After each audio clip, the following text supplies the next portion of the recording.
Hey guys, ito na po ang ating pinaghirapan dito sa lugar na.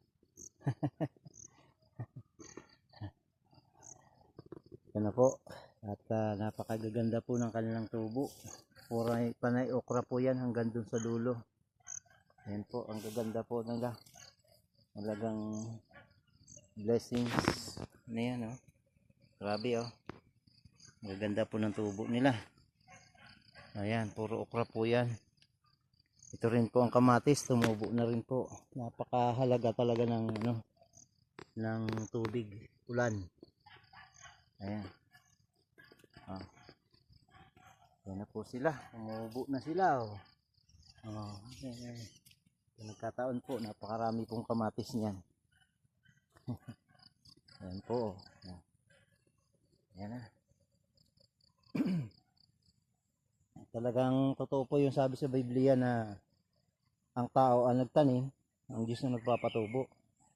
Kaya kahit sabihin natin napakagaling natin na farmers, kung hindi pahintulot ni Lord na mag-ani ka, wala talaga. Yan ang ating upo. Yan. Mapang na. So, purihin ng Diyos sa umagang ito.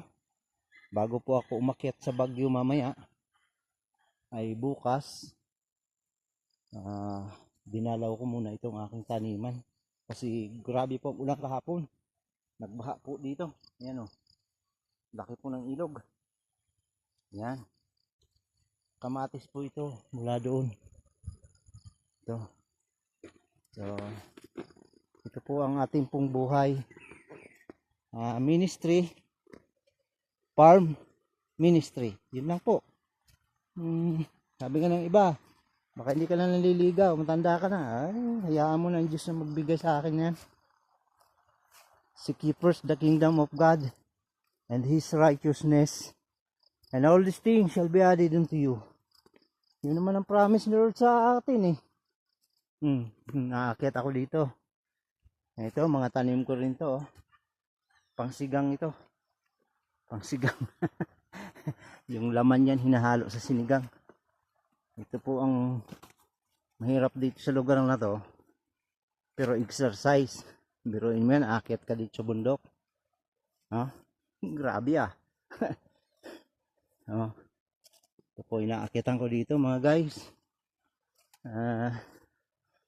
Huwag po kanyang pagsawaan na suportahan ating pong YouTube channel. Dahil promise ko yon, pag ako pinagpala ni Lord, tutulong sa kapwa natin. Pinakadamo po dito yung wild na ampalaya. Ito po, paborito to dito. Yan, diningding. Yan po, hindi ko po inaalis yan. May upo po dyan, pero pinaka cover crop niya wild na ampalaya. Napakarami po niyan wild na ampalaya na yan, oh. At dito naman po yung ating pong tanim uli na kamatis. Ang ganda, namumulaklak na ito, pero dito po mahina ang kamatis na tumubo. Ayan, ayan, hanggang dito po yung mga wild na ampalaya, oh. Napakarami. Ito naman po ang kamuting kahoy.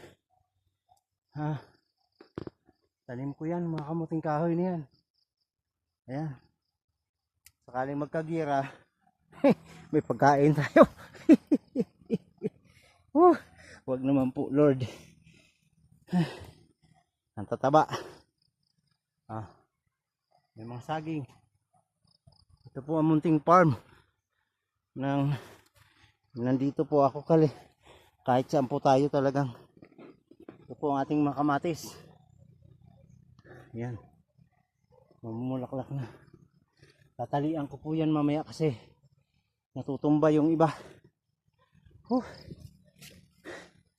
Dito na ako guys sa bundok. Ang taas. Taas ng bundok. Yung pangkubo. Nako. Marami po tayong pagkakakitaan dito eh. Ito po, hindi ko pa nahahango ang aking mushroom na fruiting bag na order nila. Ito. Ano? Talagang pagbalik ko na galing Bagyo.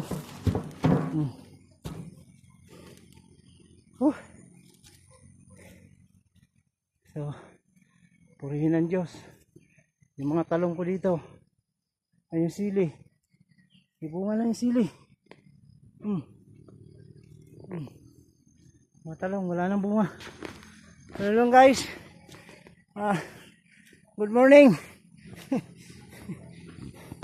Ngayon may nakahanda na naman ako na ilalagay sa fruiting bag. Yan. Pagbalik ko na, pagbalik. Yung ano dito. Ayun. Dito pa pala sila na. Yan na. Yan lang po.